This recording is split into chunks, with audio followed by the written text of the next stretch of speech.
Shalom, familias del Eterno. Shalom para todos. Shabbat Shalom, porque vamos comenzando este nuevo ciclo, el Shabbat en Shabbat. Estamos hoy día muy contentos, muy felices de poder estar acá con ustedes nuevamente. Mi nombre es Zuleni Albornoz y este día vamos a estar realizando el estudio de la parashá de esta semana. Les invito que si pueden pueda compartir este video para que otros también sean bendecidos por la palabra del Eterno y podamos comprender cuántas cosas el Eterno ha querido enseñarnos desde hace mucho tiempo y nosotros no habíamos estudiado las escrituras de esta forma. Para los que son nuevos por acá, les voy a explicar un poco acerca de esta dinámica. Esta dinámica las hacemos semanalmente, las porciones, ¿verdad? Parashá en hebreo o parishot. Estas porciones se dividen en 54 porciones, las cuales están divididas en todo el recorrido de un año. Y cada semana tenemos una porción, ¿verdad? Esta semana vamos por la porción 41. La porción se titula Pinhas o Finés, que vendría siendo el nombre de este característico personaje que vamos a estar estudiando. Bueno, sin más, vamos a agregar un poco acerca de lo que fue la parashá anterior. En la parashá anterior vemos, o en las parashá anteriores hemos visto, cómo el pueblo de Israel, la generación que salió de Egipto, ¿verdad? Ya en este momento ya había muerto. Ya esta era una nueva generación que se estaba levantando. Y encontramos que ellos se encuentran también cerca de la tierra prometida. Nos damos cuenta en la pareja anterior, en la número 40, ¿verdad? Que estuvimos estudiando a Balaán, el profeta de Jehová, quien por dinero, él se ofreció a maldecir a Israel. Sin embargo, no pudo, no pudo hacerlo. Y ¿por qué no pudo hacerlo en ese momento? Pues el pueblo se hallaba en obediencia al Eterno y no pudo maldecirlo.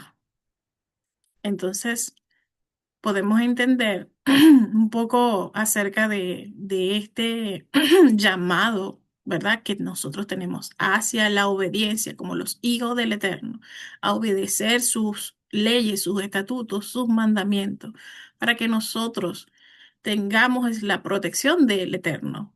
Básicamente, el enemigo no puede tocarnos cuando nosotros somos resguardados por el Eterno a través de sus mandamientos y por supuesto del sacrificio de nuestro Yeshua HaMashiach. Eh, para poner un poco más en contexto, eh, Balaán, en el capítulo, en la versión, disculpe, en la parashá anterior, él aconseja a Balac acerca de una forma de corromper al pueblo de Israel. Los que ya vieron el episodio anterior, si no lo han visto, también pueden verlo en nuestro canal con la pastora Yasmira Mayor, que ella estuvo hablando acerca de esta para allá. Entonces, este profeta aconseja al rey acerca de la forma de corromper a Israel y de quitar la protección del padre. Lo hizo a través de las mujeres moabitas que sedujeron a los israelitas y fornicaron con ellos y llevaron a la adoración a los dioses. Los hombres de Israel pecaron gravemente contra Jehová y hubo una mortandad de 23.000 hombres. Entonces, vamos a ingresarnos a las escrituras para que podamos entender un poco más acerca de lo que sucedió en este momento.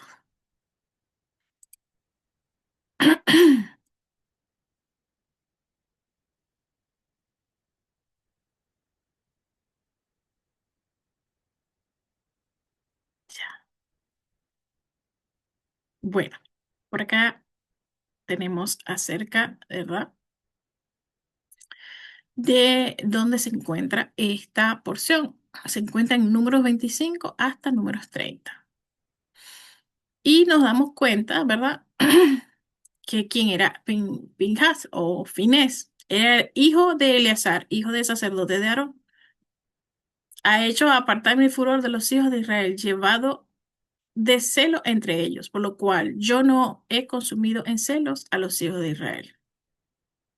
Como podemos ver, Jehová es un Dios celoso y siempre ha estado muy atento a que el pueblo de Israel pues le obedezca. Vamos a seguir viendo. Es, ya esta parte de él se le había comentado que Balaán, el profeta, había aconsejado a, a este rey para que pudiera, de alguna forma, pues decir así, engatusar o engañar con prostituyéndose o trayendo el pecado hacia los hijos de Israel. Y vamos a entender varias cosas que vamos a estar conversando. Podemos ver en el libro de Revelaciones o Apocalipsis 2 dice, pero tengo unas pocas cosas contra ti que tienes ahí, a los que retienen la doctrina de Bilal, que enseñaba a Balac a poner tropiezo ante los hijos de Israel, a comer cosas sacrificadas a los ídolos y a cometer fornicación. Podemos darnos cuenta que ellos estaban pecando contra Jehová y lo estaban haciendo deliberadamente. Y el Señor se llenó de celos y por eso comenzó la mortandad en Israel. El nombre de Pinjas o Pinjas proviene del hebreo que significa boca de bronce o boca de serpiente. Espiritualmente, Pinjas representa el celo por la santidad y la justicia de Adonai. Su acción detuvo una plaga, simbolizando la intervención ferviente contra el pecado. Moralmente, su ejemplo enseña a los creyentes la importancia de actuar con fervor y determinación por la causa de la justicia y la pureza, inspirando a vivir una vida comprometida con los principios de Elohim y dispuesta a defender la santidad con integridad y valentía. Entonces, vemos el celo de por la santidad le trajo bendición a, a Finés, ¿verdad? Podemos ver en Números 25:10 que dice, entonces Jehová habló a Moisés diciendo a Finés, hijo de Eleazar, hijo del sacerdote Aarón, ha hecho apartar mi furor de los hijos de Israel, llevando el celo entre ellos, por lo cual yo no he consumido mi celo a los hijos de Israel. Finés en ese momento que está sucediendo pues este pecado deliberante de entre los hijos de Israel, porque estamos hablando de todas las tribus que estaban en su segunda generación de las que habían salido de Egipto, ellos empezaron a cometer el pecado, pues estas mujeres llegan a ellos y pues se entregaron sin respeto a la Torá y empezó a causa de esto una plaga y en la plaga empezaron a morir los hombres de Israel. Finés, sabiendo que en lo que estaba sucediendo, pues él toma cartas en el asunto y lo primero que él hace es que toma una lanza y atraviesa a estas personas de las cuales ellos estaban cometiendo el pecado deliberante delante de toda la tribu.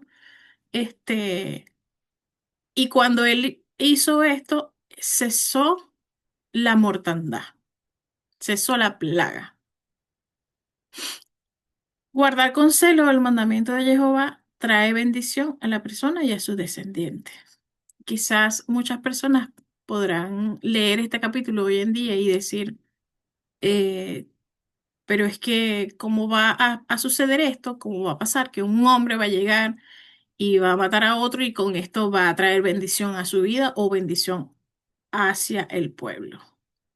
Estamos hablando que la paga del pecado era la muerte. Cuando se hacían estos sacrificios en los templos, el pecado era cubierto por la sangre, por la sangre de estos animalitos que eran puros.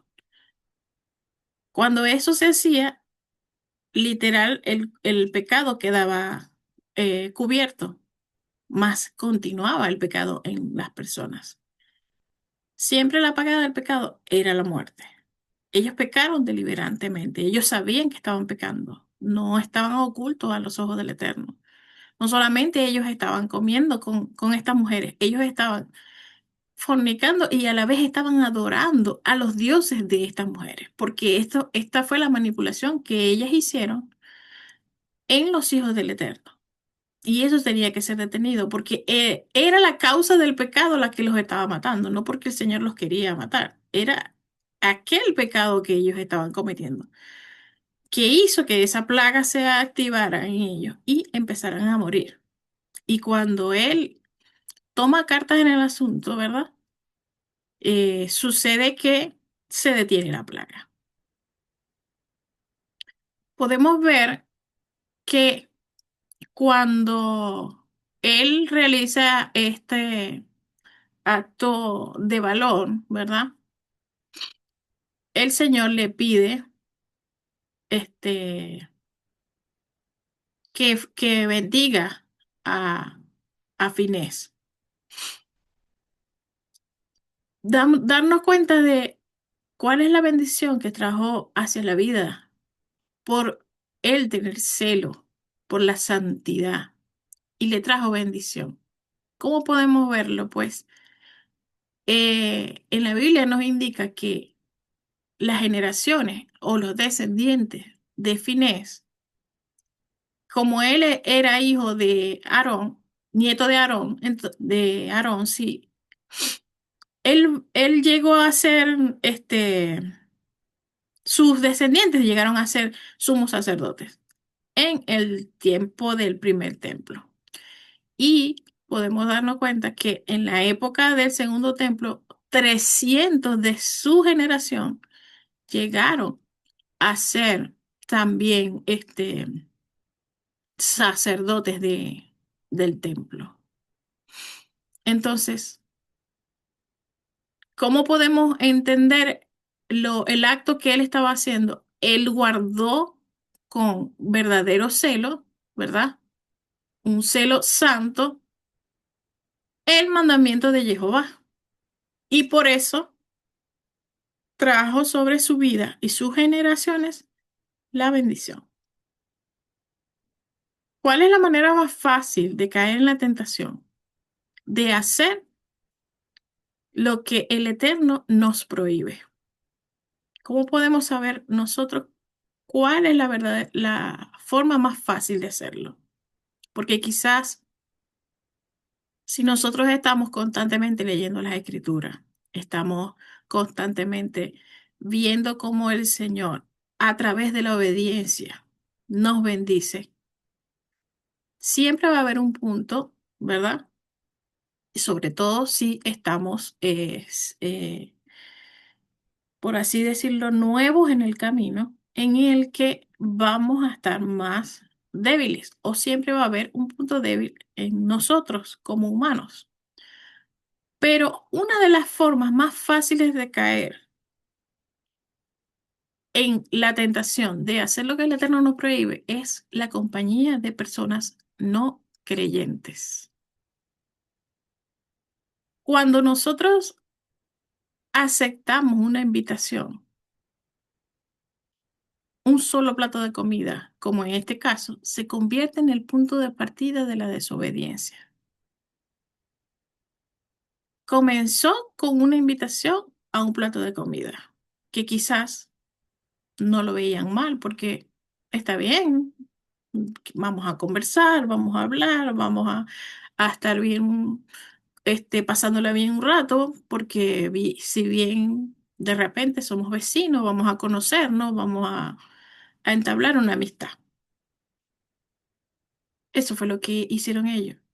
Entonces, ese fue el punto de partida de la desobediencia. Veamos qué dice en Éxodo 34:16.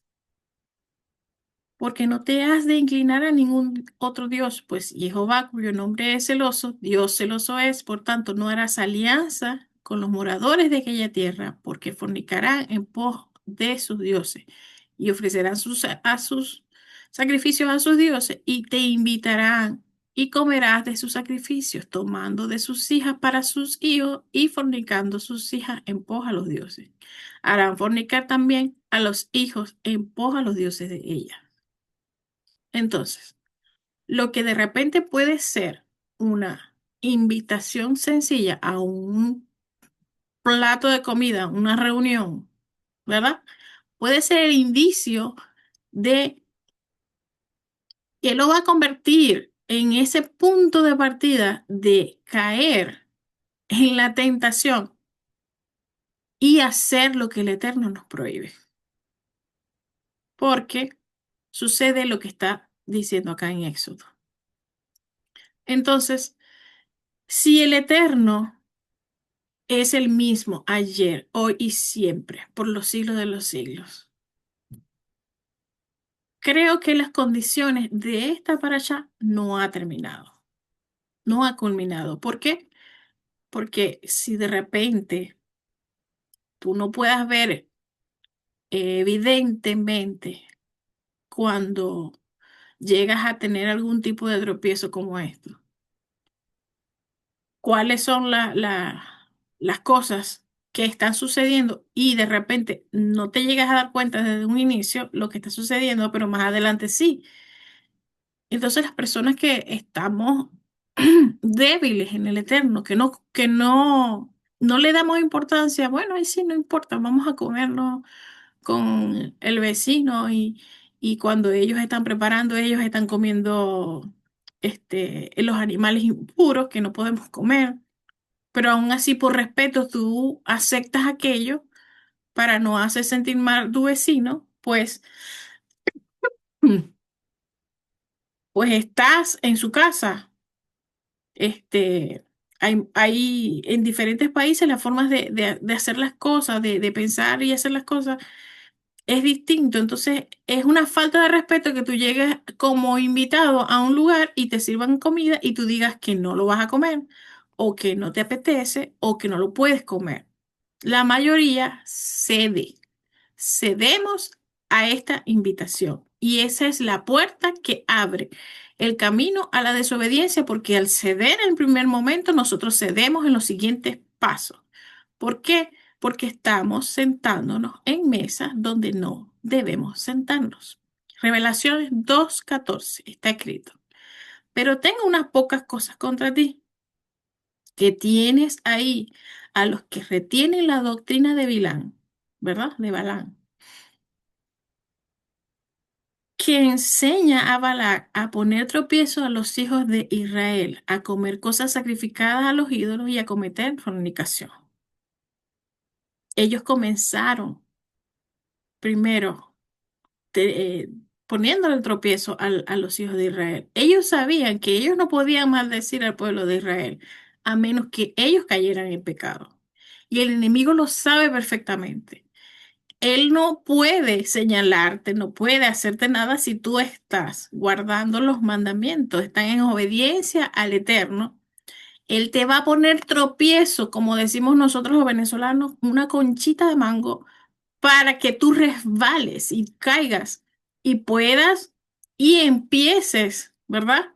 A pecar en contra del Eterno. Pero tomemos en cuenta siempre, todas las acciones tienen consecuencias. Estas personas que tienen esta doctrina de Bilán, que buscan que los hijos del Eterno tropiecen, son aborrecibles para el Eterno. Y el Señor lo sabía. Y el Señor quiere que nosotros también lo sepamos, lo entendamos, que podamos diferenciar entre lo santo y lo profano, lo que está bien y lo que está mal. Que si tú tienes muy entendido lo que debes hacer y lo que no debes hacer, sobre todo con un plato de comida en un lugar donde tú no debes comer lo que no debes, ni aceptar esa comida, por más que se sienta ofendida la otra persona, tú tienes que poner por prioridad al Eterno. Tú no puedes decir, yo voy a aceptarlo, me lo voy a comer porque ha sucedido y yo creo que va a seguir sucediendo. Siempre vamos a ser tentados. Eso es una tentación. No podemos poner por primero al vecino o al amigo que nos está invitando a comer, qué sé yo, cerdo, y sabiendo que no lo debemos comer, lo hagamos por agradarle a esa persona y no agradarle al Eterno. Es preferible que no aceptemos ninguna invitación, que no vayamos. ¿Por qué?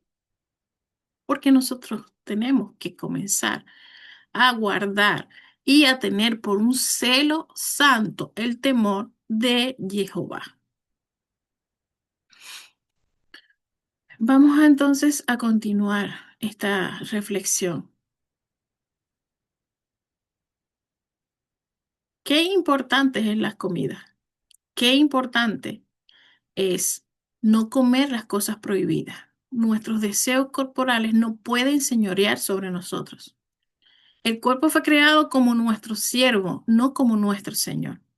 El que no sabe dominar sus deseos corporales no es apto para servir al Eterno.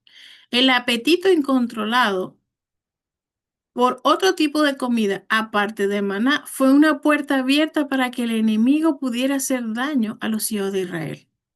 Como les estoy comentando, ellos llegaron a un pueblo, el Señor durante todo el camino, incluso cuando esta es una otra generación distinta a la que salió de Egipto, porque esa generación ya había muerto, ellos seguían comiendo del maná, de las codornices, del agua que Dios le entregaba, ¿verdad? Y por supuesto que a lo que ellos vieron, llegaron a un lugar distinto y esa gente de ese lugar le ofrece una comida distinta, diferente, pues por allí comenzó esta puerta abierta. Por eso que eh, el apetito incontrolado por otro tipo de comida, aparte del maná, fue una puerta abierta para que el enemigo pudiera hacer daño a los hijos de Israel. Y ahí podemos darnos cuenta cómo es el momento que ellos empiezan la desobediencia. El segundo paso fue dejar suelto su deseo sexual, de esa manera vino la plaga de Israel, debido a que se dejaron llevar por aquellas mujeres. Bilán o Balán supo aprovecharse de estas dos áreas en la vida de los hijos de Israel para hacerles caer. Vemos como la doctrina de Balaam es la que intenta hacer que los hijos de Israel dejen de comer la comida santa, la comida sana, la comida este, kashrut, y de vivir en las reglas de pureza familiar. La forma en que el Eterno nos indica desde Éxodo, todos los alimentos, los animales que podemos comer, los alimentos que podemos ingerir, ¿verdad? Y los que no debemos ingerir. De esa forma nosotros estamos comiendo kosher, por así decirlo, comiendo sano, comiendo alimentos que no son abominables. Y de esa forma nosotros mantenemos la pureza de nuestro cuerpo, este, todo el tiempo. Pero cuando nosotros caemos, ¿verdad? En esta doctrina, de creer esta doctrina, de querer comer un alimento que no está dentro de nuestra dieta, por así decirlo, o no está dentro de la dieta que el Padre nos está exigiendo, ¿verdad? En obediencia, caemos en la tentación, caemos pues en la trampa que este hombre estaba haciendo. Vamos a continuar. En Eclesiastés 7:25.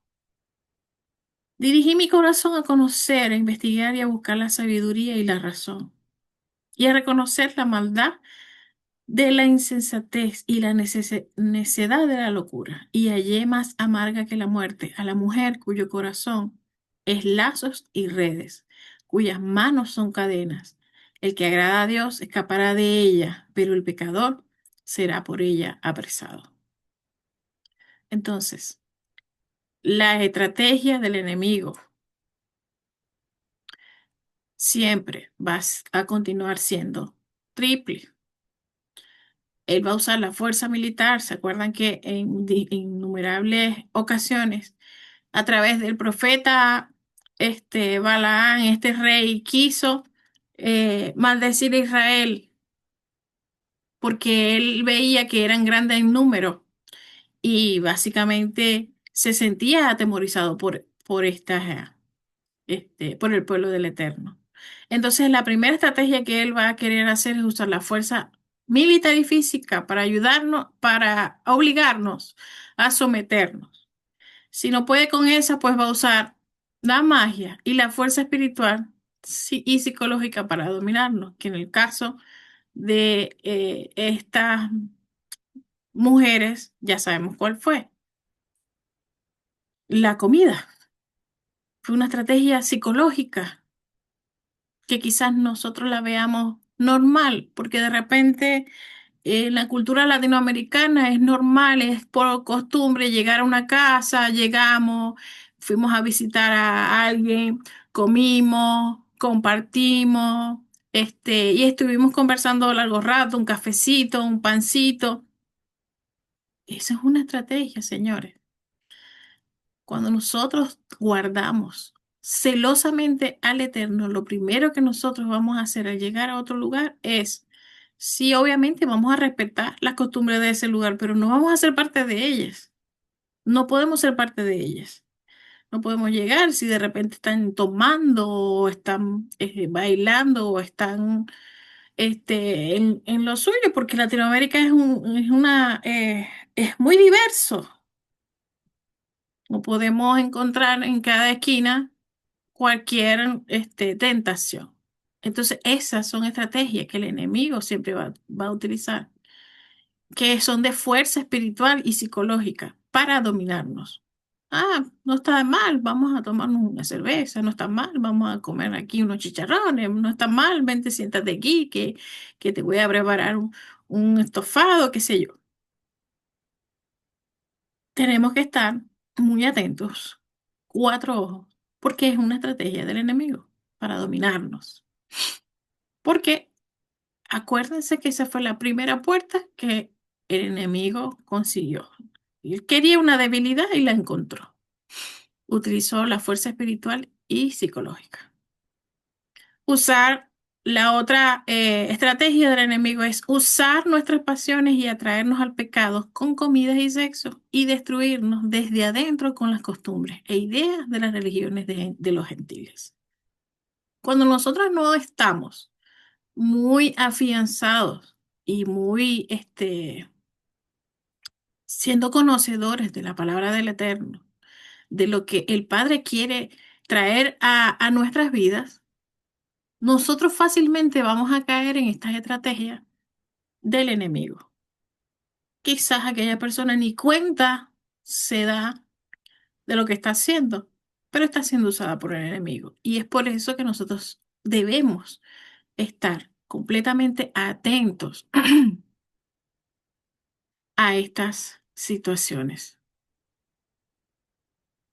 Vamos a seguir entonces leyendo en Éxodo, ¿verdad? 34:14.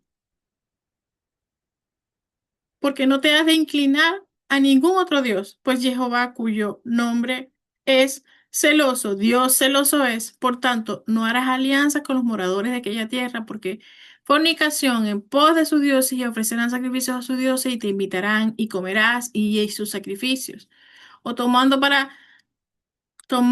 de sus hijas para tus hijos y fornicando sus hijas en pos de sus dioses, harán fornicar también a tus hijos en pos de los dioses de ellas. Y esto es lo que sucede. Terminarás enredándote en las redes del enemigo y cuando veas así, estás comiendo lo que ellos sacrifican a sus dioses, estás comiendo, estás durmiendo con las hijas de estos hombres que adoran a otros dioses y vas a terminar adorando a otros dioses. Aunque lo veamos muy lejano, esto sucede actualmente demasiado. Disculpe.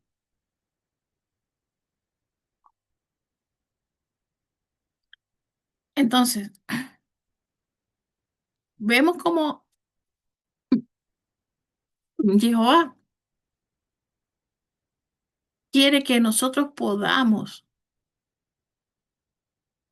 reconocer que Él es celoso y que nosotros debemos diferenciar entre lo impuro, entre lo impuro y lo puro, entre lo santo y lo profano, entre lo limpio y lo inmundo, entre lo correcto y lo malo. Él es el mismo ayer, hoy y siempre. Y Él quiere que nosotros podamos entender esto para que cuando nosotros estemos en situaciones similares, nosotros no caigamos en ellas. Incluso no tanto no caer en ellas, ni siquiera exponernos a ellas. Entonces Jehová es un Dios celoso. El pueblo quiere entrar a la tierra prometida, pero debe saber diferenciar entre lo puro y lo impuro. Disculpen. Entonces, en Juan 8 dice, porque él, porque el que me envió conmigo está, no me ha dejado solo el Padre, porque yo hago siempre lo que le agrada.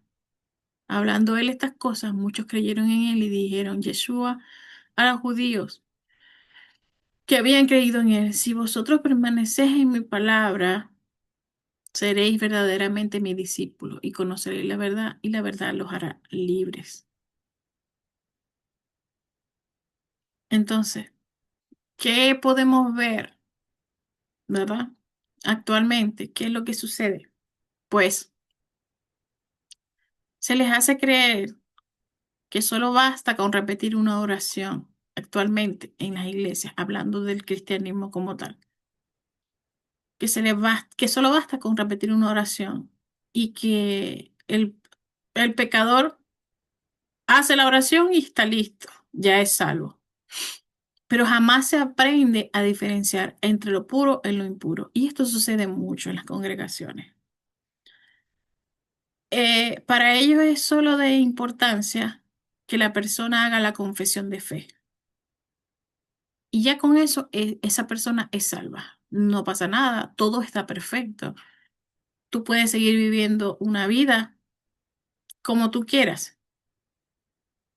Y si bien muchos cristianos conocen la palabra, guardan los mandamientos, todavía hay mucha gente, y es el grueso de la población, que no sabe diferenciar entre lo puro y lo impuro. Incluso comen animales que son inmundos para el eterno, porque no saben que son inmundos para el eterno, porque desprestigian la ley del eterno, porque empiezan a hacer comparaciones o a enfocarse en un solo versículo que haya dicho Pablo.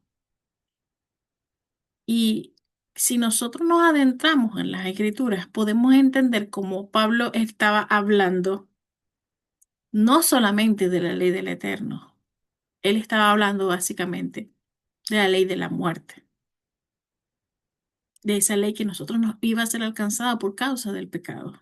Pero él guardaba estas mismas cosas que el Señor le pedía, las guardaba, porque él había estudiado la Torah completamente.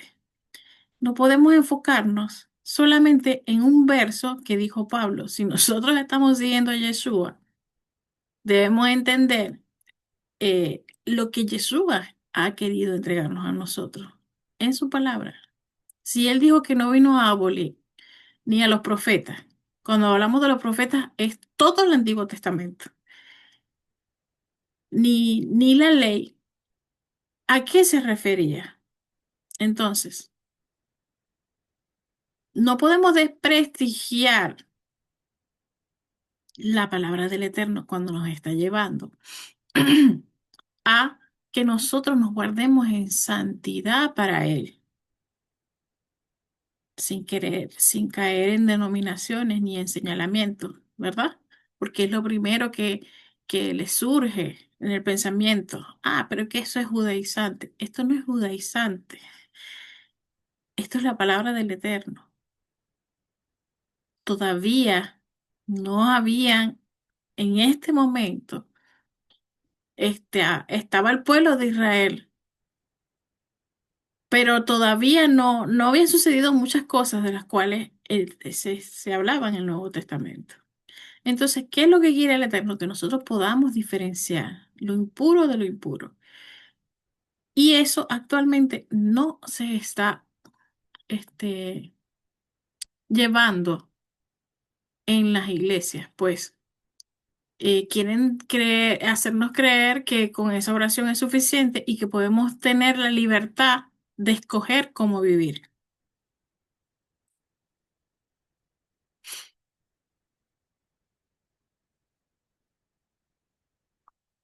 Vemos cómo Finés nos enseña a vivir como pueblo, defendiendo nuestra protección y bendición y la de nuestras familias, que provienen, que proviene de la obediencia al Padre.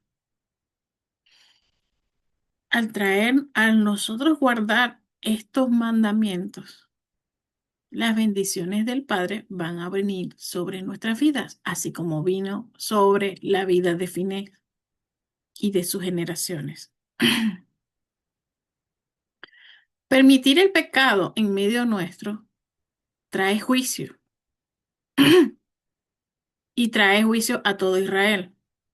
Esta es una lección muy importante y muy lejos de nuestro entendimiento. Hoy en día tenemos cauterizada la conciencia por tanto pecado. Entonces, vamos entendiendo un poco más qué era lo que Finés estaba guardando con tanto celo. Vemos, Pinhas, el nieto del sumo sacerdote Aarón, había tomado una lanza y con ella había matado a un jefe israelita y una madianita que habían cometido fornicación abiertamente en el campamento de Israel, profanando el nombre de Hashem.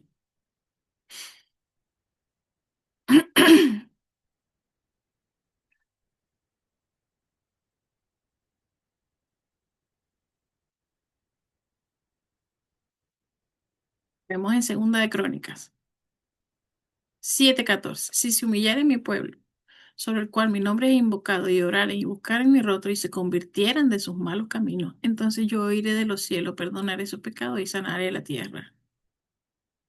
Muchas veces estos mismos pecados que se cometen en, actualmente estamos hablando de la época de Israel, cuando estaban a punto de entrar a la tierra prometida, pero también estamos hablando un poco de la actualidad. Pues actualmente se cometen estos tipos de pecados deliberantemente. Quizás unos podamos conocerlo y otros no, pero esto se sigue realizando actualmente. Y el Padre nos está llevando, nos está llamando a que dejemos de hacerlo. Y también nos está dando la oportunidad de perdón. Si mi pueblo, sobre el cual mi nombre es invocado, y oraren y buscaren mi rostro y se convirtieran de sus malos caminos, entonces yo iré desde el cielo y perdonaré sus pecados y sanaré la tierra. Es lo que debemos hacer, todos y cada uno en las naciones donde estamos. Humillarnos delante del Eterno. Y si hemos llegado a cometer este tipo de pecado, pedir perdón y volvernos de nuestros caminos. Cuando la palabra volver es volver al camino del Eterno, hacia la Torá, hacia sus mandamientos, hacia lo que Él quiere, a comer los alimentos que Él nos permite comer y desechar los que no. Por más que les gusten, tenemos que, en obediencia, actuar en obediencia. El seno de Fines trajo sanidad, trajo fruto, ¿verdad? El seno de Fines por la santidad trajo su fruto, dice el versículo 12. Por tanto, diles, he aquí yo establezco mi pacto de paz con y tendrá él y su descendencia después de él el pacto de sacerdocio perpetuo, por cuanto tuvo celo por su Dios e hizo expiación por los hijos de Israel.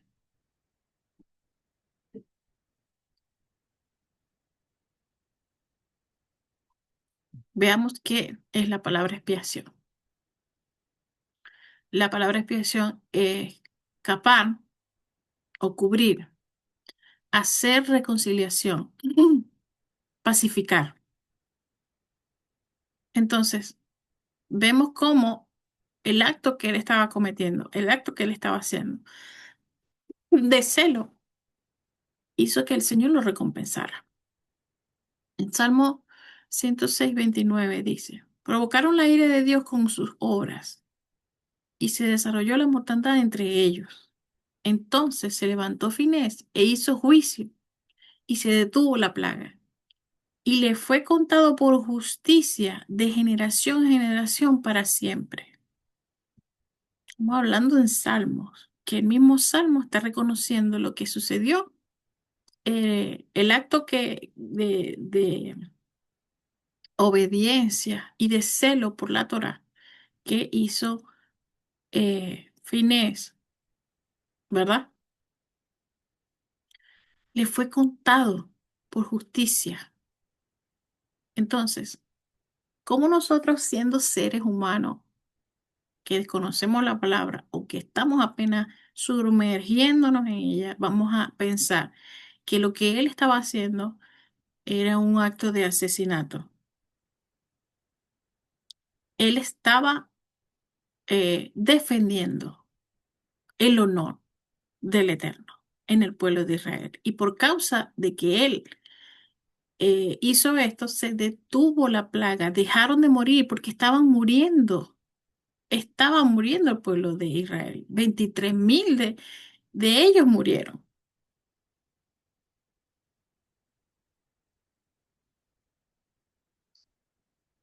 Entonces, podemos ver también cómo Finés es un anticipo de la obra de Yeshua.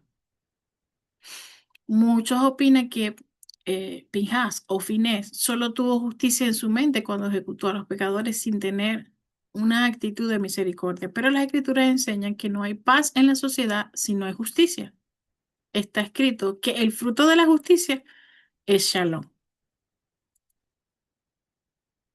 En Hebreos 7:12 podemos ver donde primeramente habla de justicia y luego de paz.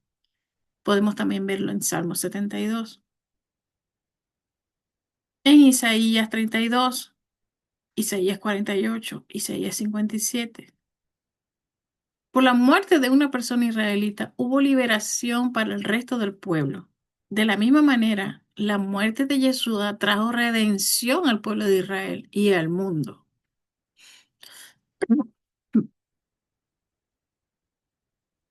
De la misma manera como Yehoshua fue puesto sobre el pueblo de Israel, ¿verdad?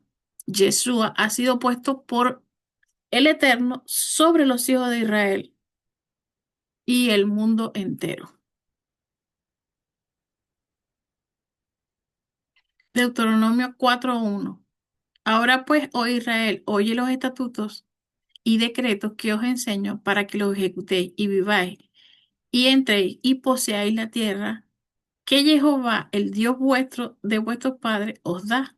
No añadiréis a la palabra que os mando, ni disminuiréis de ella, para que guardéis los mandamientos de Jehová, vuestro Dios, que yo os ordené. Vuestros ojos vieron lo que hizo Jehová con el motivo de Baal, peor que a todo hombre que fue en pos de Baal, peor destruyó. Jehová tu Dios de en medio de ti.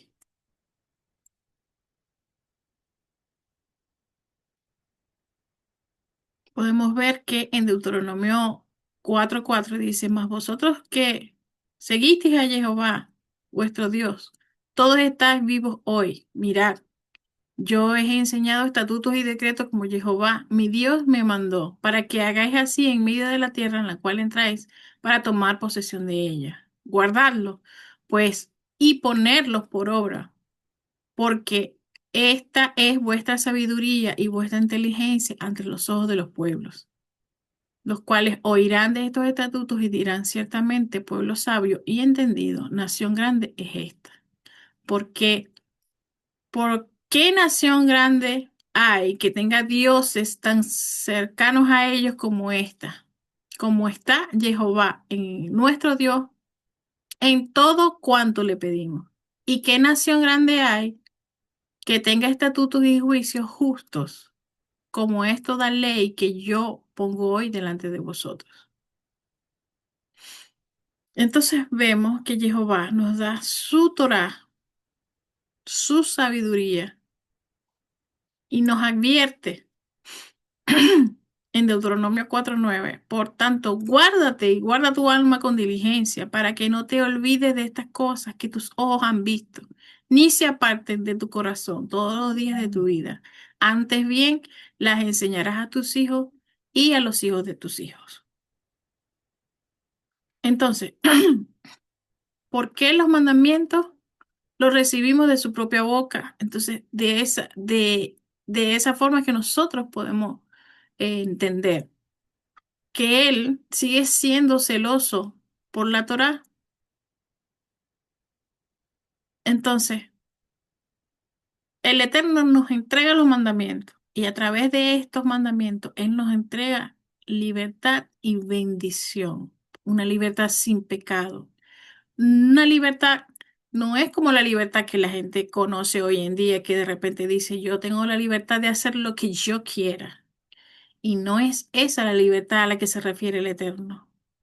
La libertad del Eterno es una libertad que nos permite vivir en paz junto con Él. Y a través de esa libertad también nos entrega bendición si permanecemos en la palabra. Pero ¿qué pasa? ¿Qué es lo que dice el mundo? El mundo te dice, eres libre de vivir como quieras. No es la misma libertad que el Eterno te está entregando. Porque cuando nosotros vivimos como queramos y hacemos como queramos, no vamos a tener ni libertad, que es la verdadera libertad que el Eterno nos está entregando, ni bendición.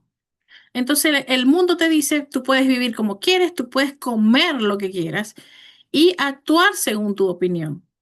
Pero el Eterno no es lo que te dice, el Eterno te dice que obedezcas sus mandamientos y a través de la obediencia vamos a obtener libertad y bendición si permanecemos en su palabra. Es una diferencia muy notoria apartarse de vivir como vive el mundo. Entonces,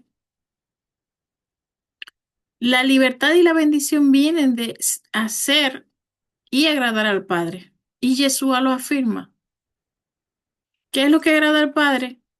Pues lo que agrada al Padre está escrito en sus mandamientos, por lo cual somos libres de vivir en el eterno y obtener la bendición, mas no de vivir como queramos, ni de comer como queramos, ni tampoco en actuar en nuestra propia opinión, sino de ser verdaderamente discípulos del Eterno y permanecer en su palabra.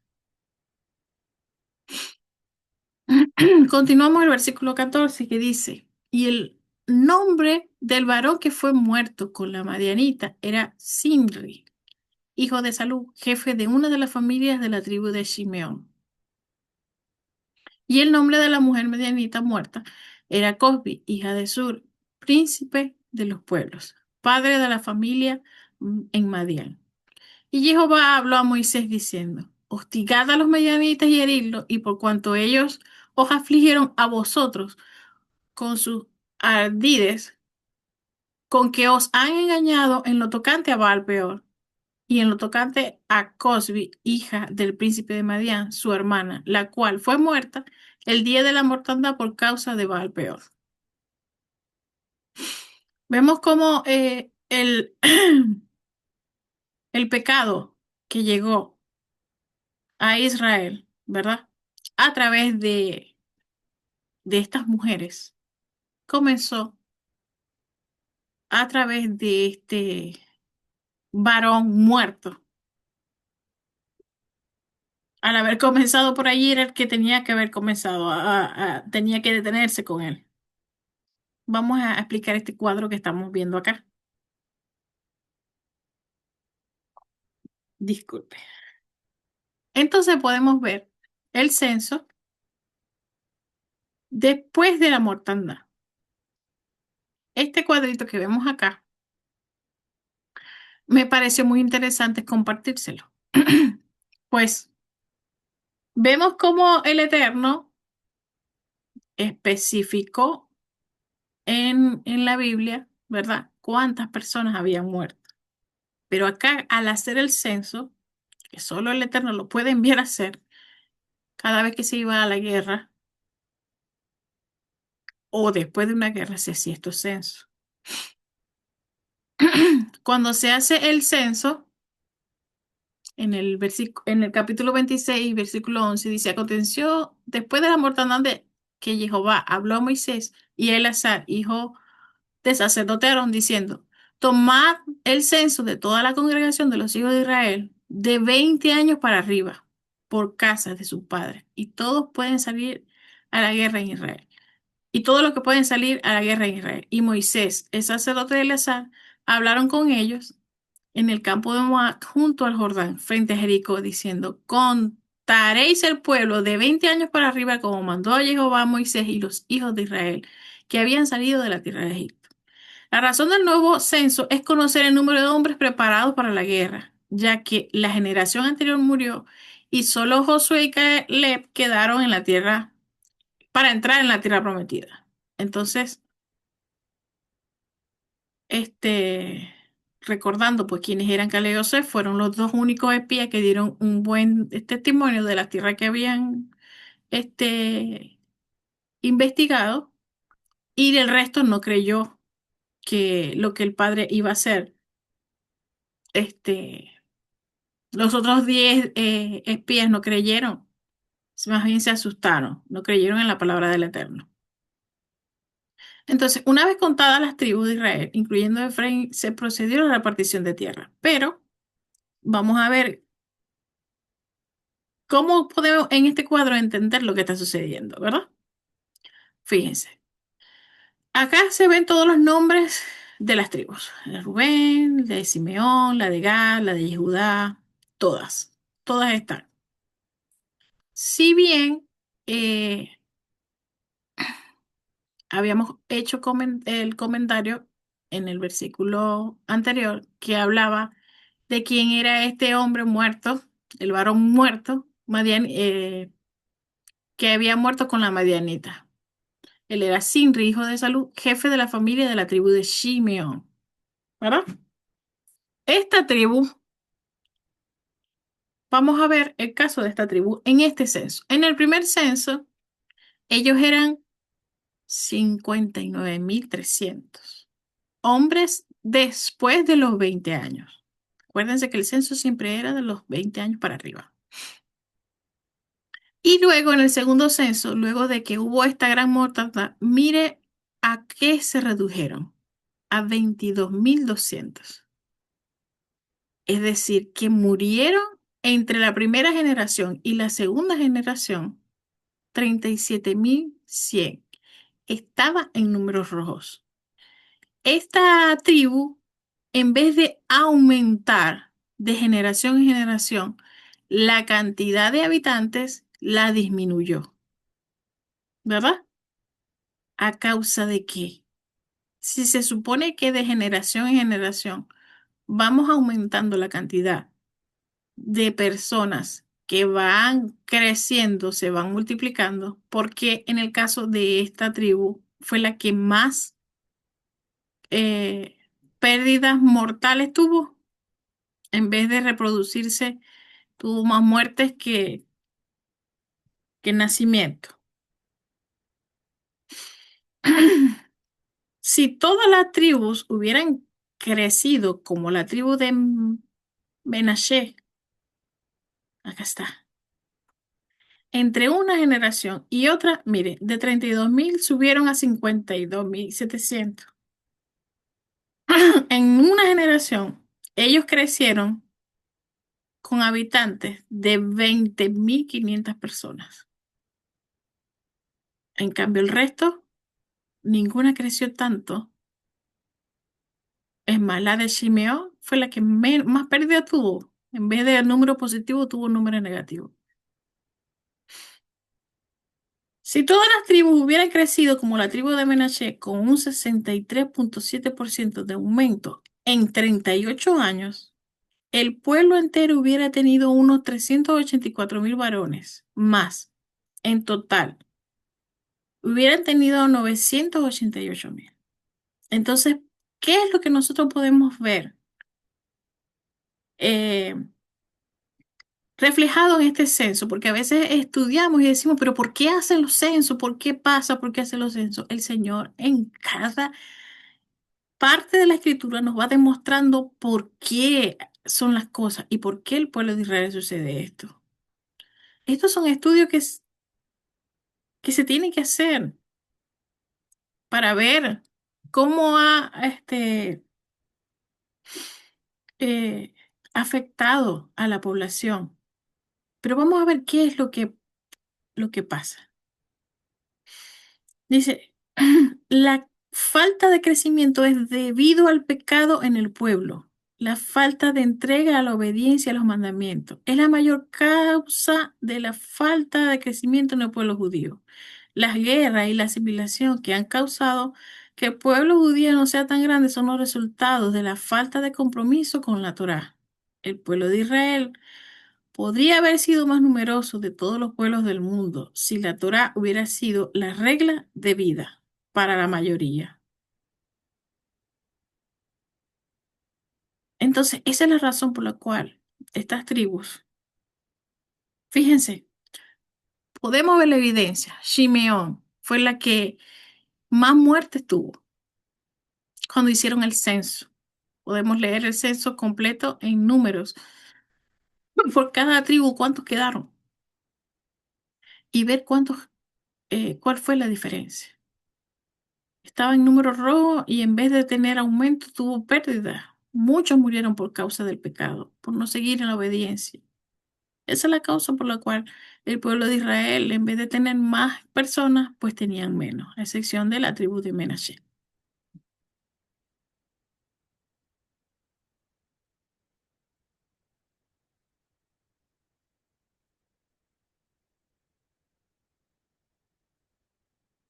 Una vez contadas las 12 tribus de Israel, incluyendo a Efraín y Manasés, se procedió a la repartición de la tierra. Entonces, estos son los contados de los hijos de Israel, 701.730. Y habló Jehová a Moisés diciendo, a estos se repartirá la tierra en heredad, por la cuenta de los hombres. A los más darás mayor heredad, y a los menor, y a los menos menor. Y cada uno se le dará su heredad conforme a sus contados. Pero la tierra será repartida por suerte, y los hombres de la tribu de sus padres heredarán. Conforme a la suerte será repartida su heredad entre grande y pequeño. Todo esto va a ser un acto profético o un anticipo del acto profético de la tierra en el futuro. Podemos ver, como dice en Génesis 22:18, en su simiente serán benditas todas las naciones de la tierra.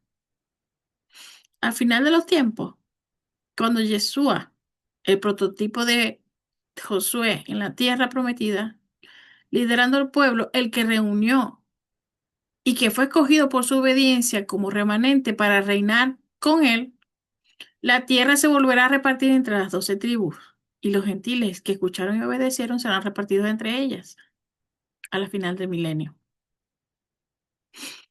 Entonces,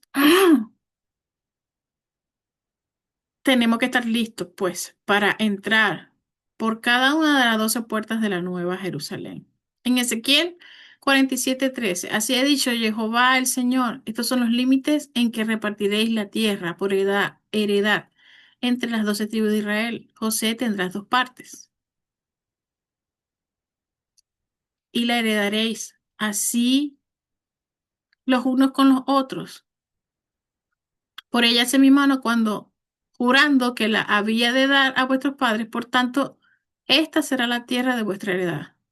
Y este será el límite de la tierra hacia el lado del norte del mar, grande camino de Helton, viendo a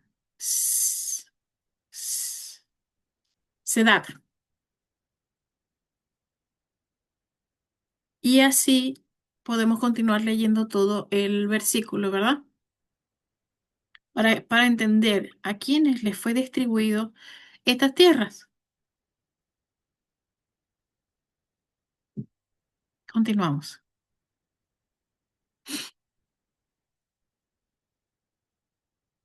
Si se van en el inicio del versículo, dice que a Efraín tiene doble porción. ¿Pero por qué Efraín tiene doble porción? En Jeremías 31:9 dice, irán con lloro, mas con misericordia los haré volver. Los haré andar junto a los arroyos de aguas por camino derecho, en el cual no tropezarán, porque yo soy Israel por padre, y Efraín es mi primogénito. Entonces, ¿por qué Efraín tiene doble porción? Porque el primogénito siempre tiene doble porción. En la Biblia siempre tiene doble porción. Entonces, de acuerdo con el censo, en este tiempo de Josué, eran 70 los clanes o grupos familiares de Israel. Vamos a ver la importancia de este número. Cada uno tuvo su parte en la tierra prometida. Si recuerdan en el estudio en Génesis, fueron 70 naciones descendientes de Noé. Eso lo podemos ver en Génesis 10. Y 70 los discípulos sumados a los 12 escogidos que fueron enviados por Yeshua a recorrer las naciones. ¿De qué nos habla entonces este número 70? Pues el número 70 es la visión global, es el plan del Eterno que tiene para todas las naciones. Israel es el pueblo escogido, pero cualquier persona de entre las naciones que crea en la obra redentora de Yeshua entra por virtud de su sacrificio a ser parte del pueblo de Israel y tendrá su parte en el futuro en la tierra prometida. Números 26.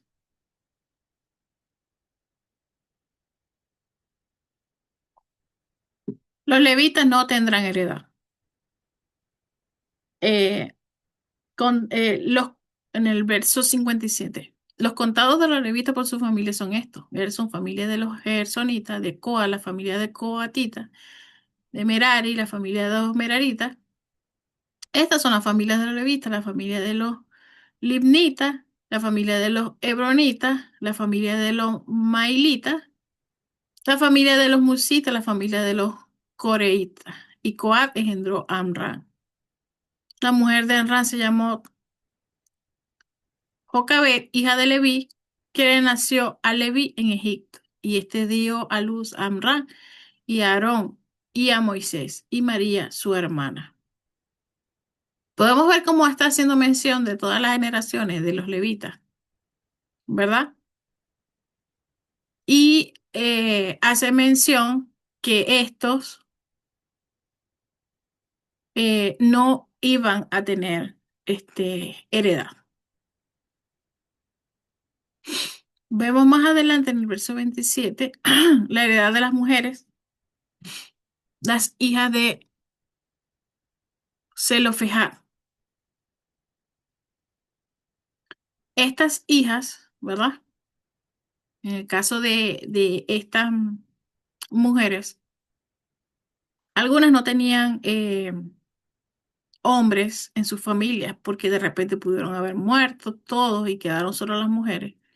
Entonces, se dan cuenta que como no hay hombres, para ser repartida la heredad, el Señor entrega esta heredad a estas mujeres.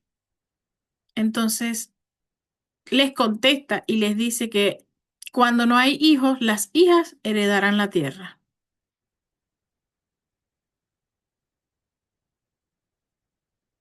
Vemos que Moisés solo puede ver la tierra prometida. Él no pudo entrar a la tierra prometida. En Números 27:12, Jehová dijo a Moisés, sube al monte de Efraín y verás la tierra que les he dado a los hijos de Israel. Y después que hayas visto, tú también serás reunido a tu pueblo, como fue reunido tu hermano Aarón.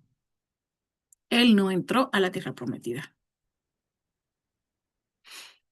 Pues fuiste rebeldes a mi mandato, a mi menra, a mi palabra, en el desierto de Sin y en las aguas de la rencilla de Cádiz en el desierto de Sin. El Todopoderoso le permite solamente que vea la tierra prometida. Se le permite a Moisés que solo vea la tierra prometida a distancia. Su desobediencia al mandato del Eterno le impidió llegar a la promesa. Eso lo vimos en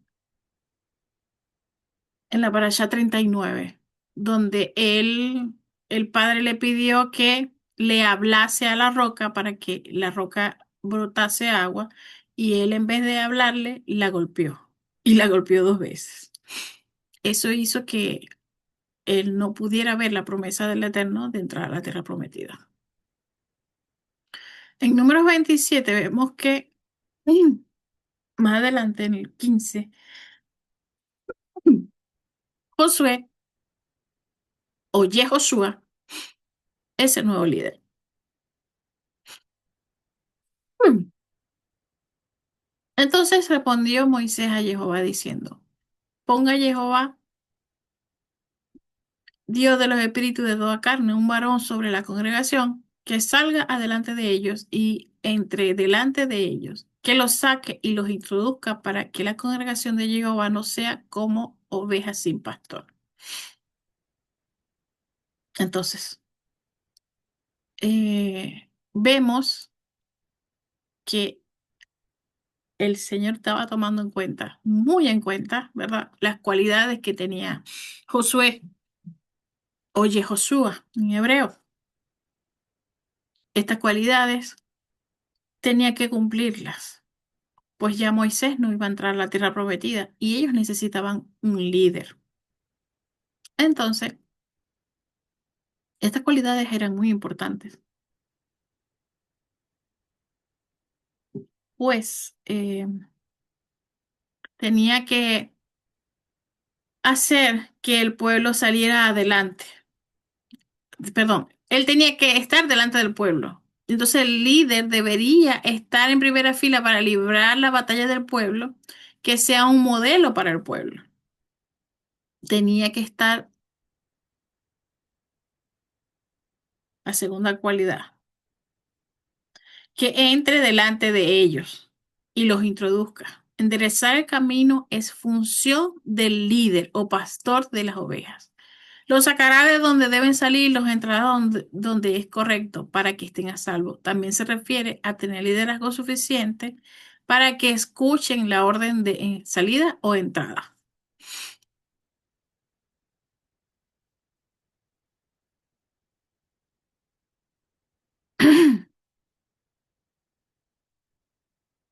Continuamos acá.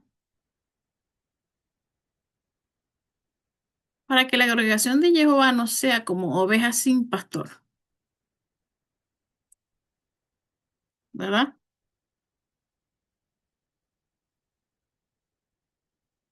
Dice en Lucas.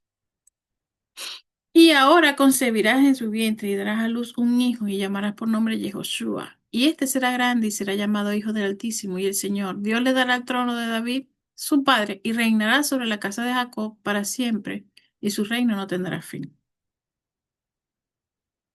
Vemos cómo el líder, como cumplía todas las cualidades que debía tener un líder, ¿verdad? Josué oye Josué, y él era, por supuesto, una proyección profética de Yeshua, que se cumplía. dentro del pueblo de Israel.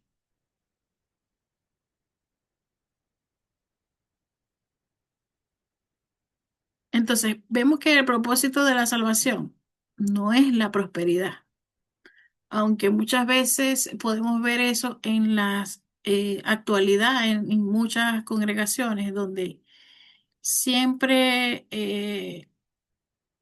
se, se da a conocer o para atraer al mundo de que es el propósito de todo, el eje de todo es tener prosperidad. Si tú sigues al Señor, aceptas al Señor, tú vas a tener prosperidad. Entonces, es un tipo de engaño que este credo puede realizar en sus congregaciones. El propósito de la salvación no es la prosperidad, tampoco es encontrar la fuerza en sí mismo. El propósito es conocer a nuestro Elohim y su voluntad, caminar en rumbo a la promesa de la tierra de bendición y reinar con Yeshua para siempre. Ese es el propósito, no el que el mundo te dice que de prosperidad, que vas a tener, qué sé yo, empresas, que vas a tener mucho dinero, que vas a ser próspero, que vas a... El propósito no es ese, hacer la voluntad del Eterno. La palabra dice que primero el reino de los cielos y su justicia y el resto vendrá por añadidura. Las bendiciones van a venir por causa de hacer la voluntad de Elohim y no por creer que por tener salvación vamos a tener prosperidad o vamos a encontrar más fuerza en nosotros mismos. En Ezequiel 34 dice, vino a mí palabra de Jehová diciendo, Hijo de hombre, profetiza contra los pastores de Israel, profetiza y di a los pastores. Así ha dicho Jehová, hay de los pastores de Israel que se apacientan a sí mismos y no apacientan los pastores a los rebaños. Coméis la grosura y os vestís de lana. La engordada degolláis, mas no apacentáis a las ovejas. No fortalecéis a las débiles, ni curasteis a las enfermas. No vendáis a la peniquebrada. No volvisteis al redil de la descarrilada, ni buscasteis a la perdida, sino que os habéis enseñoreado de ellas con dureza y con violencia, y andan errantes por falta de pastor, y son presas de todas las fieras del campo que se han dispersado. Entonces, todas las cualidades que estaba cumpliendo Josué, que debía hacer, debía guiar al pueblo, de estar delante del pueblo, estar pendiente de cada uno de ellos, ¿verdad? Las cumplía. Muchas cosas que no se están haciendo hoy en día en las iglesias. Entonces, entender cuáles son las funciones que debe cumplir un líder no se enseña y nos muestra si el lugar donde estamos es el correcto o no es el correcto. Pues nosotros debemos tener un líder que nos enseñe y nos, nos abra el entendimiento de las cosas que están bien, que están mal, y nos enseñe el camino correcto y que vaya delante de nosotros. Ese es el trabajo de los pastores, apacentar a sus ovejas. Jesús mismo lo decía, si me amas, pues apacienta mi oveja. Le decía a Pedro, tú me amas. Y él le decía que sí lo amaba, pero él conocía el corazón de él. Apacienta mis ovejas, apacienta mis ovejas.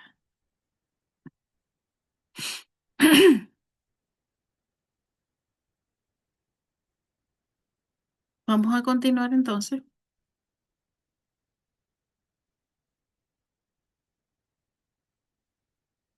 en la segunda lámina. Y dice, anduvieron perdidas mis ovejas por todos los montes, y en todo collado alto, y en toda la faz de la tierra fueron esparcidas mis ovejas. ¿Esto les suena a algo? Y no hubo quien las buscare, ni quien preguntare por ellas. Por tanto, pastores, oíd la palabra de Jehová.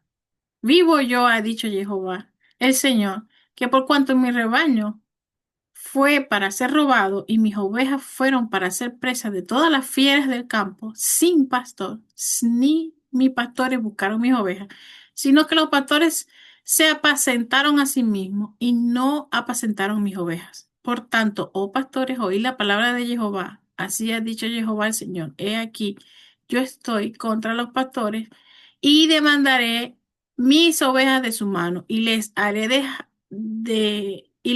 dejar de apacentar las ovejas.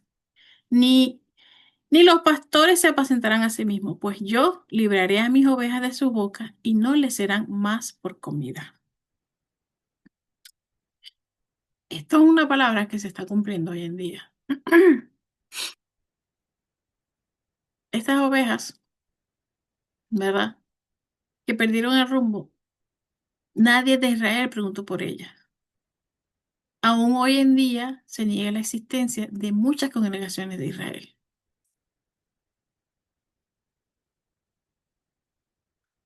El Eterno silbó desde los cielos y nos llamó, llamándonos.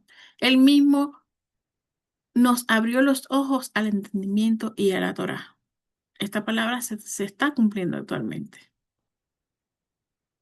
Dice más adelante, porque así ha dicho Jehová el Señor, he aquí, yo mismo iré a buscar mis ovejas y las reconoceré, como reconoce su rebaño al pastor, el día que está en medio de sus ovejas esparcidas, y así reconoceré mis ovejas y las libraré de todos lugares en que fueron esparcidas, del día nublado y de la oscuridad. Yo las sacaré de los pueblos y las juntaré de las tierras.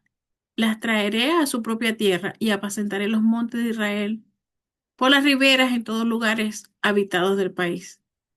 En buenos pastos las apacentaré y en altos montes de Israel estará su aprisco.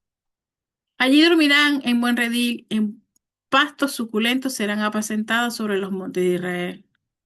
Yo apacentaré mis ovejas y yo les daré aprisco, dice Jehová el Señor. Yo buscaré la perdida y haré volver al redil la descarriada. Vendaré la perniquebrada, fortaleceré la débil, mas la engordada y la fuerte destruiré. Las apacentaré con justicia. Es muy hermosa esta palabra. Nos apacentará con justicia. Nos apacentará con justicia. Es lo que ha venido haciendo el Eterno. Él es el único que puede jugar entre una oveja y otra. Sigamos leyendo más adelante esta hermosa palabra. Mas en cuanto a vosotras, ovejas mías, así ha dicho Jehová el Señor, y he aquí, yo jugo entre la oveja, y entre carneros y machos cabríos. Os es poco que comáis buenos pastos, sino que también holláis con vuestros pies lo que vuestros pastos queda, y que bebiendo de las aguas claras enturbéis, además con vuestros pies las que quedan. Y mis ovejas comen los hollados de los vuestros pies, y beben lo que con vuestros pies habéis enturbiado. ¿Cuántos hoy, habiendo escuchado el llamado del Eterno, se dedican a torcer el camino de nuevo? Sigamos en el verso 34, 20. Por tanto, así dice Jehová el Señor, he aquí, yo juzgaré entre la oveja engordada y la oveja flaca. Y cuando empujasteis el costado del hombro y acornejasteis con vuestros cuernos a todas las débiles hasta que la echasteis y dispersasteis. Yo salvaré a mis ovejas y nunca más serán para rapiña, y juzgaré entre oveja y oveja. Habrá un solo rebaño de la casa de Judá y la casa de Israel. Levantaré sobre ellas a un pastor y él las apacentará, y mi siervo David, él las apacentará, y él les será por pastor. Y yo, Jehová, les seré por Dios. Mi siervo David, príncipe en medio de ellos. Yo, Jehová, he hablado. Entonces, ¿cómo podemos ver por qué él hace mención de David? ¿Por qué si David murió muchos años atrás? él hace mención de David en este versículo. Recordemos que la primera resurrección será en la venida de Yeshua el Mesías y comenzará el milenio de la paz, ¿verdad? Dice más adelante, y estableceré con ellos pacto de paz y quitaré de la tierra las fieras y habitarán en el desierto con seguridad y dormirán en los bosques y le daré la bendición a ellas.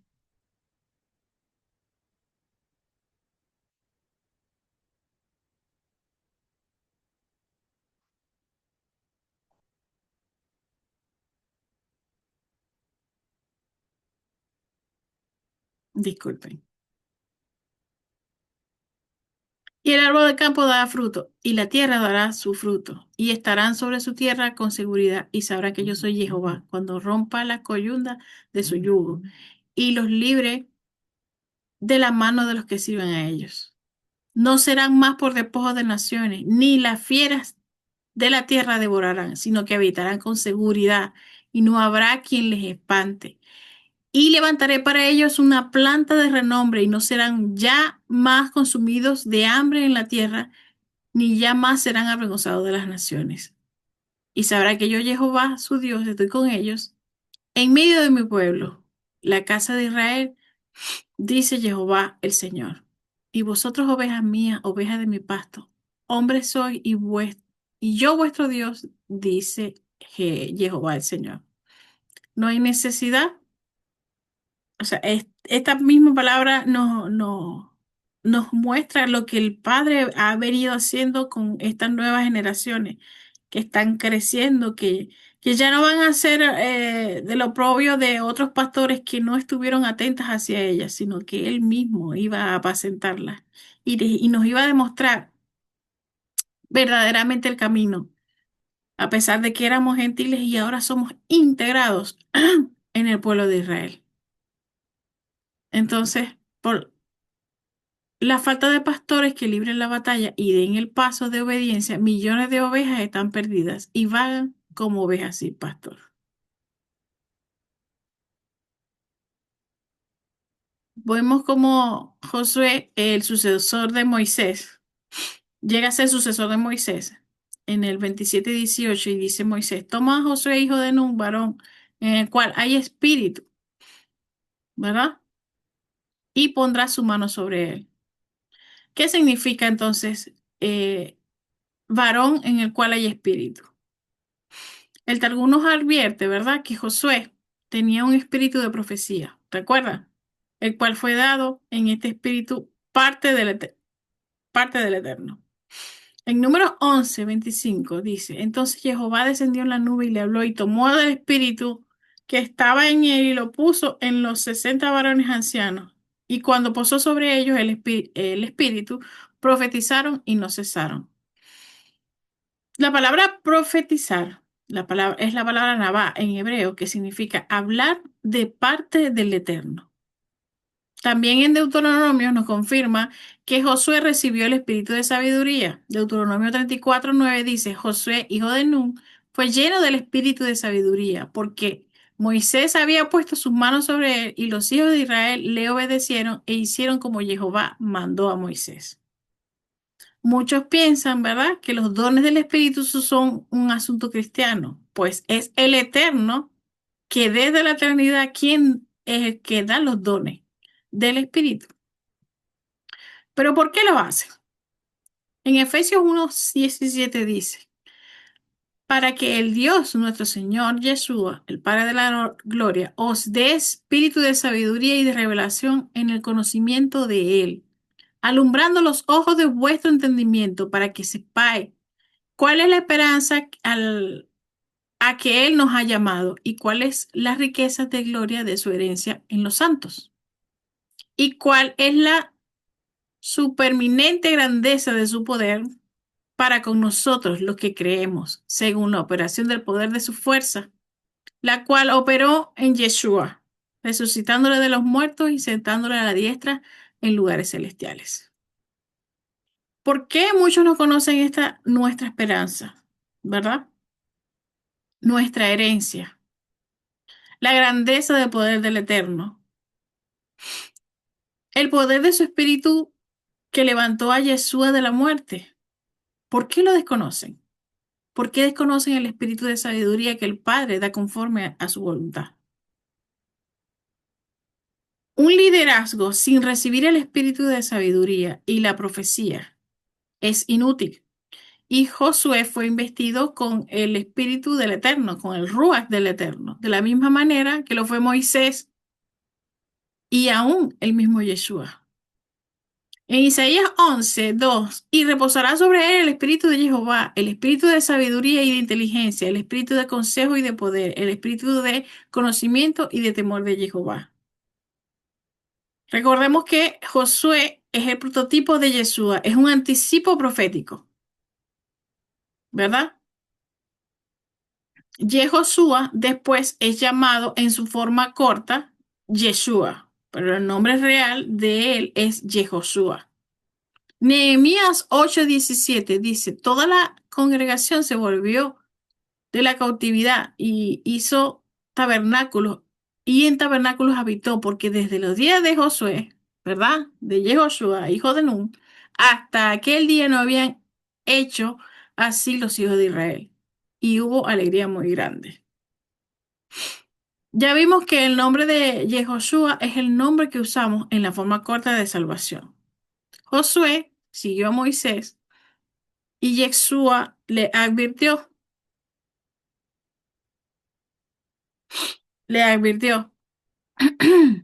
porque si creyereis a Moisés, me creeríais a mí, porque de mí escribió él. En Lucas 24:27, y comenzando desde Moisés y siguiendo por todos los profetas, les declaraba en todas las escrituras lo que de él decía. En Mateo 5:17, no penséis que yo he venido a abrogar la ley o a los profetas. No he venido a abrogar, sino a cumplir. En Josué fue lleno el Espíritu. En Yeshua dice, y reposará sobre él el Espíritu de Jehová, el Espíritu de sabiduría y de inteligencia, el Espíritu de consejo, de poder, el Espíritu de conocimiento y de temor de Jehová. Entonces vemos como Yeshua, después de ser bautizado, subió luego del agua y de aquí los cielos fueron abiertos y el Espíritu de Dios que descendía como paloma venía sobre él. Entonces Josué recibió delante de los príncipes y la congregación para recibir su cargo. Y Yeshua fue representado delante de todos como el rey de los judíos, aunque en aquel momento se hayan burlado. Números 27:20. Se le dio autoridad sobre los hijos de Israel para que escuchen a Josué o Yehoshua, el profeta, como Moisés, que tiene que ser escuchado. Era muy importante, pues les estaba mencionando que él tenía que ser escuchado así como escucharon a Moisés, ¿verdad? Más adelante dice, mientras aún hablaba, una nube de luz, en Mateo 17:5, mientras él hablaba, una nube de luz los cubrió, y he aquí una voz desde la nube que decía, este es mi hijo amado en el que yo tengo complacencia. A él oíd. Esa era una de las cosas que tenía que cumplirse, ¿verdad? Al momento de ser bautizado, el Padre dio su aprobación y derramó en él su espíritu, así como lo hizo con Josué. Ellos tenían que obedecer y escucharlo como si fuera Moisés. Israel entró al reino por la palabra de Josué. El pueblo de Israel entrará a la tierra prometida por la palabra de Yeshua. Estamos todavía en las comparaciones. Por eso es que vemos a Josué como un anticipo profético de Yeshua. En el libro de Revelaciones 19 dice, estaba vestido de una ropa teñida en sangre y su nombre es el Verbo de Dios, es decir, su Memra. Entonces, los santos de la tribulación con quienes Los santos de la tribulación son quienes guardan la Torá y tienen el testimonio y la fe en Yeshua. No es la Torá solamente, no es el testimonio solamente. No fue Moisés quien entró a Israel al reino, fue Josué. Y por supuesto la sombra de este acto, Yeshua, ¿verdad? Por eso que Yeshua dice que si conocieras a Moisés, te daría cuenta que él hablaba de mí. Entonces, estamos hablando de que fue un anticipo de él. Fue Josué, fue sombra de Yeshua, quien siendo la palabra viva y verdadera, recorrerá a Israel y lo entregará al cumplimiento de la promesa hecha a Abraham, Isaac y Jacob. Vemos cómo más adelante en el versículo 9 él recibe el cargo y dice, y lo pondrás delante del sacerdote de Eleazar y delante de toda la congregación y le darás a cargo en presencia de ellos y pondrás de tu dignidad sobre él para que toda la congregación de los hijos de Israel le obedezca. Él se pondrá delante del sacerdote Eleazar y le consultará por el juicio de Urim delante de Jehová. Por el dicho de él saldrán y por el dicho de él entrarán y todos los hijos de Israel con él y toda congregación. Vamos a ver qué significa esta palabra Urim. En el hebreo es Uri, Urim, ¿verdad? Que significa luces, piedras, guardadas en una bolsa en el pectoral del sumo sacerdote, utilizados en la determinación y en la decisión de Dios en ciertas cuestiones y problemas. Más adelante en el verso 22 dice, y Moisés como Jehová hizo Moisés como Jehová le había mandado, pues tomó a Josué y lo puso delante del sacerdote Eleazar de toda congregación y puso sobre sus manos y le dio el cargo como Jehová había mandado por la mano de Moisés.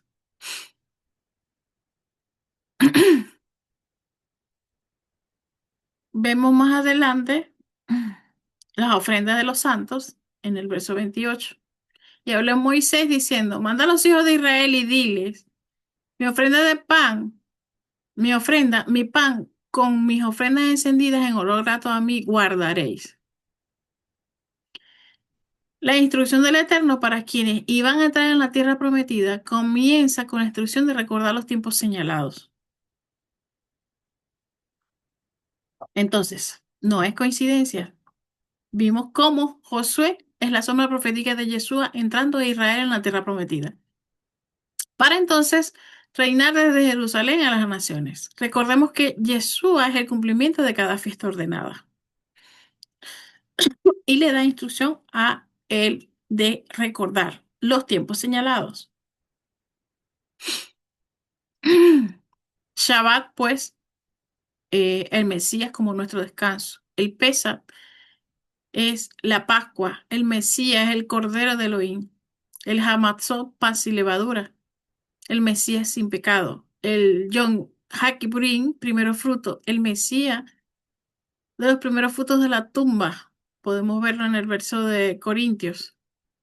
Primera de Corintios 15:20. En Shavuot se le da escritura y escritura de hechos de la Torá en el corazón. En Shavuot, derramamiento del Rúa.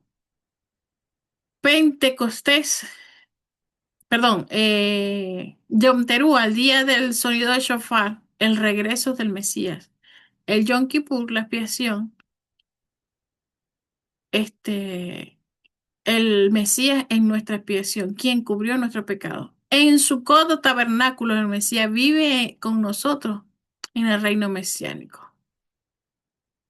Simchat Torah, el octavo día de Sukkot, el nuevo cielo y la tierra nueva. En Apocalipsis 22 podemos ver estos versos.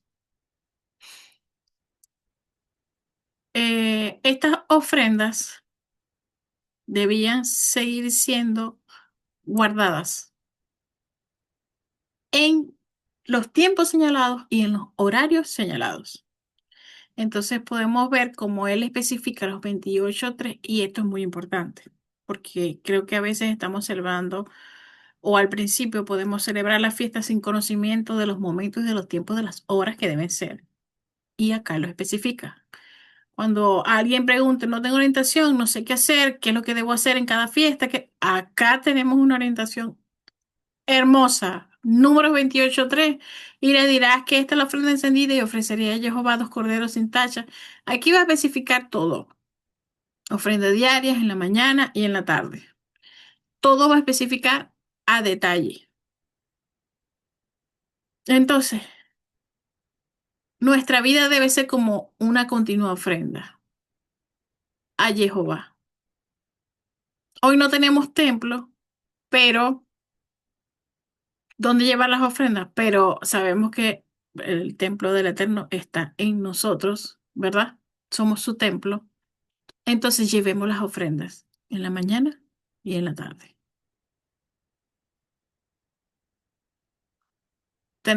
Él tiene que ser el primero al despertar y el último que invoquemos al dormir. Incluso los judíos tienen oraciones cada vez que llegue la mañana y cada vez que llegue la tarde. Y son hermosas esas oraciones. ¿Por qué? Porque al aprendernos las podemos seguir continuando. Le estamos declarando la bendición del Eterno en nuestras vidas y declarándolo a Él como el creador del universo, sin llegar a estar al extremo de los ortodoxos. Pero hay unas oraciones muy preciosas. Las ofrendas de Shabbat, más el día de reposo, 2 corderos de un año sin defecto, son décima de flor. Todas estas cosas que deben hacerse el día de Shabbat. Debe haber una ofrenda, pero el séptimo día en Shabbat la ofrenda es doble, doble porción, ¿verdad? El Shabbat es un día santo, apartado y diferente y lleno de adoración, de alabanza y de descanso. Entonces, ese día nosotros podemos dedicarnos a leer la Escritura, a adorarle al Eterno, a poner alabanza y por supuesto descansar en Él. Aprovechar ese día al máximo posible para nosotros ofrecerle a Él doble porción de la que nosotros pudiéramos ofrecer el resto de los días señalados en el Shabbat, que ha sido ordenado desde la creación y por toda la eternidad. En Isaías 66:23 dice, y de mes en mes y de día de reposo en día de reposo vendrán todos a adorar delante de mi Hijo, dijo Jehová. Más adelante vemos las ofrendas en Rosh Hodesh, o principio de mes, ¿verdad? En número 28:11 dice, al comienzo de vuestros meses, Rosh Hodesh, ofreceréis en holocausto. Y empieza a especificar 2 becerros de la vaca dada, un carnero, 7 corderos, todas estas cosas. Note que la ofrenda en Shabbat y en Rosh Hodesh son distintas, no hay una igual. Un motivo para determinar que la enseñanza de Shabbat y lunar es completamente falsa y es ajena a la voluntad del Eterno. La ofrenda de Pesach especifica más adelante.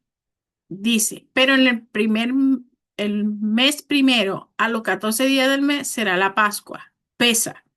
Y aquí especifica todas las cosas que se deben realizar ese día. En los primeros frutos, además del día de las primicias, primeros frutos, Yom Habicurín y Shavuot, lo que se debe realizar en ese momento. En número 29 habla sobre las ofrendas de Yom Teruah. Dice, en el séptimo mes, el primero del mes, tendréis santa convocación y ninguna obra de siervos haréis. Y haréis sonar las trompetas. Yom Teruah, la fiesta de las trompetas. En el 29 habla de las ofrendas de Yom Kippur. Y dice, en el 10 de este mes séptimo tendréis santa convocación y afligiréis vuestras almas y ninguna obra haréis. Está hablando de la fiesta de Yom Kippur.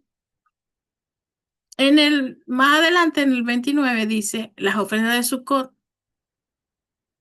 La ofrenda de la fiesta dada en tabernáculos. De nuevo nos trae el número 70, que representan a las naciones, el número 70, y del plan redentivo que tiene el Eterno acerca de las naciones. 70 son los animales que deben ser sacrificados en la fiesta, uno por cada una de las naciones del mundo, de acuerdo al concepto bíblico. la fiesta de tabernáculo, se celebrará con todos los hijos cuando Yeshua regrese a reinar. La pregunta es, ¿conocen todos los creyentes y seguidores de Yeshua esta fiesta? Muchas de estas fiestas han sido abolidas, incluso ninguna son celebradas. Al contrario, celebran fiestas paganas, como Navidad, Año Nuevo o cualquier otra fiesta que no deberían estar celebrando, en vez de las fiestas que el Eterno claudicó acá en la palabra y están todas especificadas. Tenemos a detalle todo lo que se debe hacer. Además, en Zacarías dice, y todos los que sobreviven de las naciones que vinieron contra Jerusalén subirán de año en año para adorar al Rey y a Jehová de los ejércitos y a celebrar la fiesta de Sucot o tabernáculo. Mm, es muy importante. ¿Qué es lo que estamos viendo alrededor del mundo? ¿Qué es lo que está ocurriendo? La iglesia no se apresura a venir a la obediencia del Todopoderoso. Si todavía en este momento hemos llegado hasta acá, obviamente estamos haciendo una especie de resumen acerca de todo lo que es, porque si no se extendería bastante. Tenemos que dedicarnos a leer poco a poco estos versos, pero si no entiendes, tenemos que consultar, tenemos que preguntar, porque si no lo hacemos, este, otra persona nos va a ir ayudando y nos va a ir orientando. No nos quedemos con las dudas. Siempre vamos a tener dudas, pero el Señor es fiel y su palabra es verdadera. Nos va a conseguir a alguien que nos ayude a resolver estas dudas.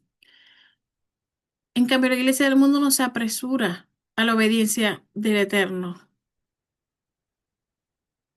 Entonces, en estos momentos, en estos tiempos finales, no es momento de cerrar los ojos. Es preferible perder una congregación en donde estamos a seguir las mentiras que siguen diciendo. Y es mejor entrar en la verdad. Yeshua, el que me ama,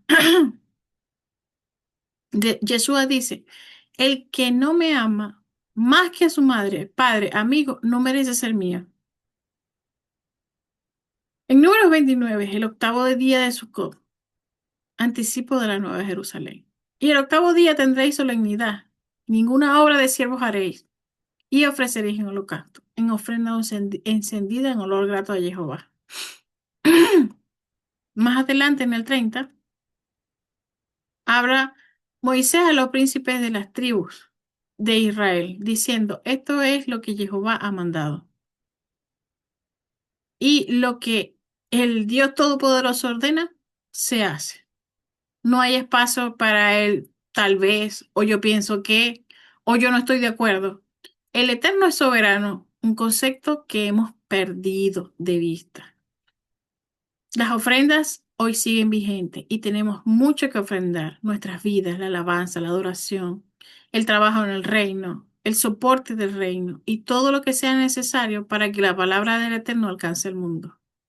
En Lucas 6:46, ¿por qué me llamáis Señor, Señor, si no habéis o hacéis lo que yo os digo? Que Jehová los bendiga y les guarde. Vamos entonces a hablar un poco acerca de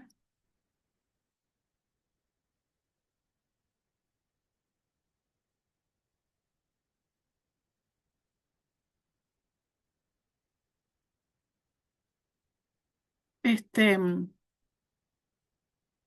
de las Haftarah.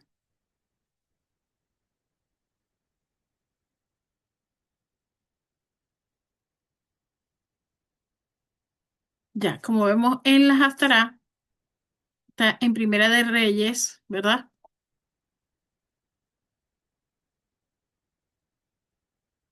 18. Y nos relata acerca de el enfrentamiento, ¿verdad? Entre el profeta Elías y los profetas de Baal en el Monte Carmelo para demostrar quién era el verdadero, quién era el verdadero Dios. Elías desafía a los profetas de Baal en el Monte Carmelo y realiza un concurso para demostrar quién era Dios. Si leemos el capítulo nos podemos dar cuenta cómo Elías estaba hablando con el pueblo de Israel y le decía que como ellos eran capaces, ¿verdad?, de escuchar a Baal y no al Eterno, y no obedecer al Eterno, ¿verdad? Y viendo que estos profetas de Baal se enfrentan delante de él, los provoca y les dice, bueno, entonces vamos a ver quién es Dios, quién verdaderamente es Dios. Y prepara por así decirlo, desafío, ¿verdad? Para demostrar quién era el Dios verdadero, dándose cuenta que dándole a ellos la prioridad a los profetas de Baal de invocar a sus dioses y ellos pues nunca demostraron quiénes eran. Entonces, como ellos no logran invocar este fuego, Elías sí lo hace con ayuda del Eterno. Entonces, vemos como a pesar de que ellos, Elías agarró y tomó este lugar, pues, y lo llenó de agua, lo llenó de muchas cosas como para evidenciar que es imposible encender un lugar que está básicamente lleno de agua. Tú no puedes encender fuego a una leña que está mojada. Cuesta mucho.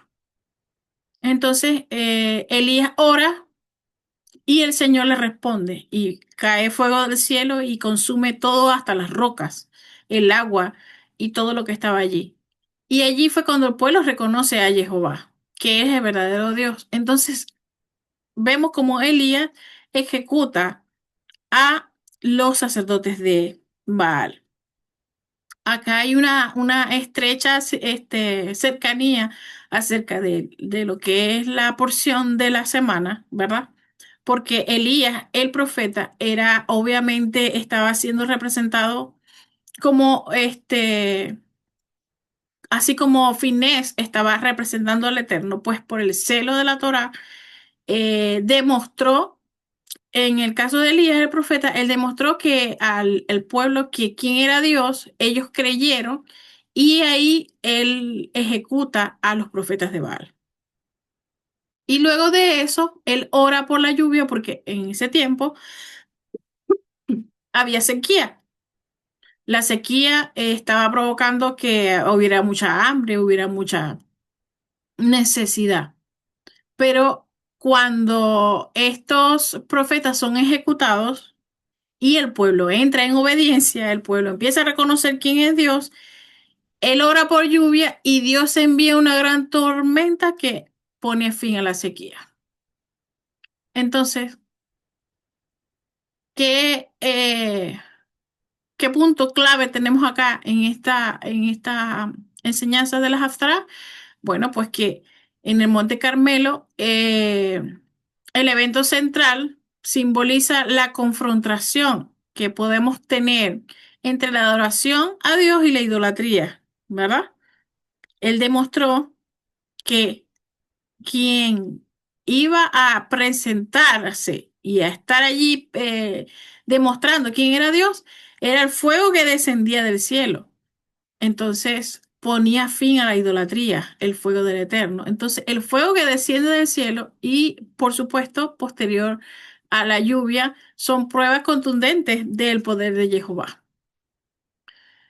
Vemos también la restauración del altar, pues mostrando la necesidad de levantar este altar y buscar a Dios antes de buscar su bendición. Elías demuestra que con la fe, la oración y la confianza, pues el Eterno nos responde. Y que la importancia de la obediencia, actuando bajo la dirección, bajo los mandamientos, bajo el celo del Eterno, eh, de seguir sus instrucciones, es que nosotros obtenemos las bendiciones del Eterno. Y por supuesto que la fidelidad del pueblo En la fidelidad del pueblo, ¿verdad? Dios demuestra su fidelidad y responde la oración de Elías. Bueno, hasta acá el estudio. Espero que haya sido de bendición y que pueda usted mismo corroborar en la palabra, en las escrituras, esta información, que pueda leerla, que pueda buscarla, porque es importante que podamos leer las escrituras, ¿verdad? Y ver, corroborar que todo lo que nosotros hayamos discutido acá es cierto. Siempre haga eso. No se quede solamente con la palabra que la persona esté hablando. Lea. La importancia de leer las escrituras y de entender lo que el Señor nos está llamando a hacer, a cumplir, a obedecer. Todo está en la palabra. Busque la cita, anótela y espero que le sea de bendición. El Señor les bendiga y les guarde. El Señor ponga, resplandezca su rostro sobre ustedes y les dé shalom. Shabbat shalom, familia. Que tengan un feliz sábado.